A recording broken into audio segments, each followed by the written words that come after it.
मैं अमिताभ बच्चन आपका स्वागत करते हुए शुरू करता हूँ कौन बनेगा करोड़पति। मेरे सामने बैठी हुई है हमारे कल की रोल ओवर कंटेस्टेंट, इनके साथ हम खेल को आगे बढ़ाएंगे। Namaskar sir, and thank you so much for giving me this opportunity. It's really honor to perform front of you.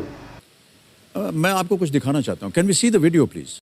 बड़े बड़े मंदिर हो या मंदिर में बैठा पुजारी या उसी मंदिर में बैठा बाहर भिखारी, बड़े बड़े हॉस्पिटल हो या उसी हॉस्पिटल में डॉक्टर या उसी हॉस्पिटल में बिकने वाली दवाई, बड़ी बड़ी गाड़ियां हो, ट्रक हो, कार हो, मोटरसाइकिल हो या उसी गाड़ियों में डलने वाला तेल, गैस का सिलेंडर हो या उसी गैस में भरा जाने वाला गैस या उसी को सप्लाई करने वाला पाइप या उसी में जलाने वाला चूल्हा या उसी में जलने वाले बर्तन या उसी से पका हुआ खाना खाने वाला थाल, छोटी से छोटी चीजें, हमारे तन पे कपड़े हो या पैरों पे चप्पल, बाल काटने वाला नाई हो या जूते सिलाने वाला मोची या चना चटपटे बेचने वाला कोई भैया हो या कबाड़ा उठाने वाला कोई बिहारी, अगर हर नेपाली दिन में कम से कम 500 रुपये तो इंडियन या इंडियन प्रोडक्ट पे खर्च करता ही करता है,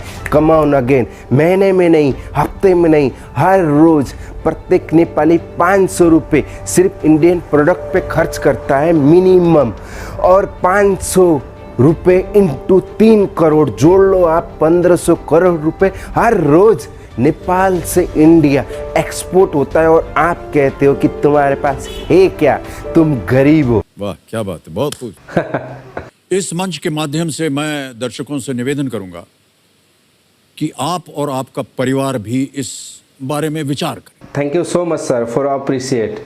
आज के इस खेल का पहला प्रश्न होगा 9वां प्रश्न। ठीक इसके है, लिए मिल सकते हैं आपको 1,60,000। ठीक है, तैयार हो जाइए। 9वां प्रश्न 1,60,000 रुपए आपके स्क्रीन के ऊपर ये रहा।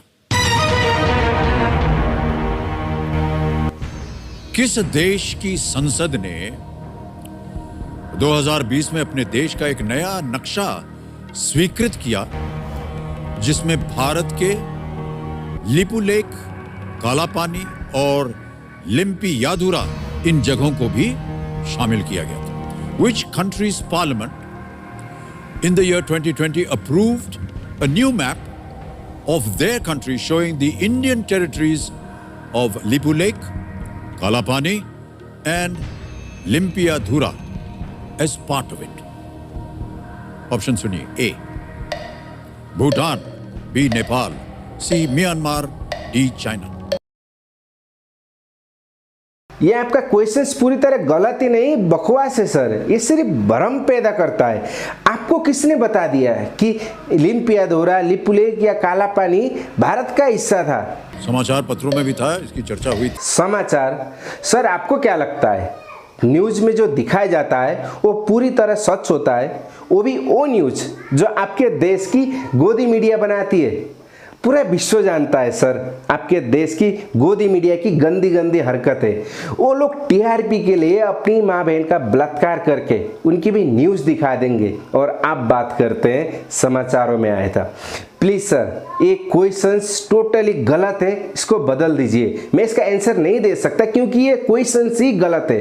तो इस प्रश्न को हम बदल देंगे, लेकिन जाने से पहले हमें अपने दर्शकों को और सबको बताना पड़ेगा जो भी कि इस प्रश्न का सही उत्तर क्या होना चाहिए। जब क्वेश्चंस ही गलत है तो आप क्या इसका उत्तर बताएंगे जनता को? ये सिर्फ भ्रम पैदा करेंगे। You know mister Amitabh Bachchan, ये क्वेश्चंस में बस थोड़ा सा फेरबदल की जरूरत है। If you don't mind let me correct. Actually सवाल ये होना चाहिए था कि किस देश की संसद ने सन 2019 में एक नया नक्शा जारी किया था जिसमें नेपाल की कुछ जगह लिम्पियाधुरा, काला पानी और लिपुलेख को शामिल किया था। Which country government in 2019 represent a new map of their country showing the Nepal territories of Lipulekh, Kalapani and Limpiadhura as a part of it? और उनके ऑप्शन होना चाहिए भारत, इंडिया, हिंदुस्तान और दुनिया का सबसे बड़ा गुलाम देश। एक्चुअली सवाल और भी है। सवाल ये होना चाहिए था कि वो कौन सा देश है जिसने नेपाल जैसे छोटे से देश की इतनी जगह हड़प रखी है, कब्जा कर रखा है, जिसमें संसार के छोटे मोटे 45 देश समा सकते हैं। और उनके आंसर वही सेम होना चाहिए। सवाल ये होना चाहिए कि वो कौन से देश की मीडिया है जो हर समय ये देखते रहती है कि नेपाल कब उठता है, कब खाता है, कब सोता है, कब हकता है, कब पाता है, और उनके आंसर और ऑप्शन फिर वही सेम होना चाहिए। सवाल ये होना चाहिए कि वो कौन से देश की मीडिया है जिससे सिर्फ बाहर की नहीं अपने देश की जनता भी परेशान है। आंसर और ऑप्शन सेम वही।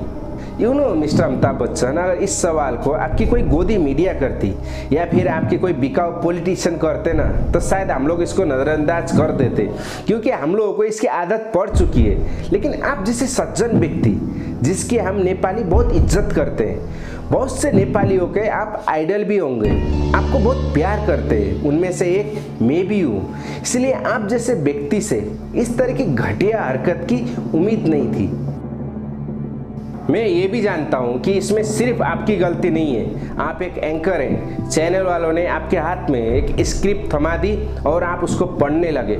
लेकिन आपको ये भी नहीं भूलना चाहिए कि आप कोई मामूली व्यक्ति नहीं है। आप जो बोलते हैं वो एक पत्थर की लकीर जैसी हो जाती है, रिकॉर्ड में दर्ज हो जाती है, लाखों लोग आपको देख रहे होते हैं। सो ऐसे शो में ऐसी कोई भी क्वेश्चंस पूछने से पहले उसकी सच्चाई क्या है उसके बारे में थोड़ी सी रिसर्च आपको करना चाहिए। और ये आपकी जिम्मेवारी भी है कि लोगों तक गलत मैसेज ना जाए। So I am sorry mister Amitabh Bachchan, आपका एक क्वेश्चन गलत है, सो मैं इस शो में भाग नहीं ले सकता।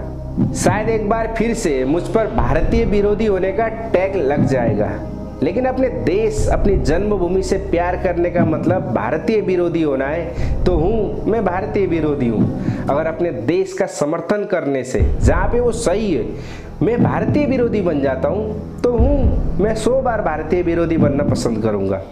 अगर कोई मेरे देश के खिलाफ बोलता है, गलत बात है, और उसका मुंहतोड़ जवाब देने से मैं भारतीय विरोधी कहलाता हूँ तो मैं 1000 बार भारतीय विरोधी कहलाना पसंद करूँगा। और जब भी कोई मेरे देश के खिलाफ बोलेगा, गलत बातें बोलेगा, भ्रम पैदा करेगा, मैं हर बार उसका विरोध करूँगा और मैं हर बार उसका विरोधी कहलाऊँगा, क्योंकि मेरा देश मेरा स्वाभिमान है। जय नेपाल।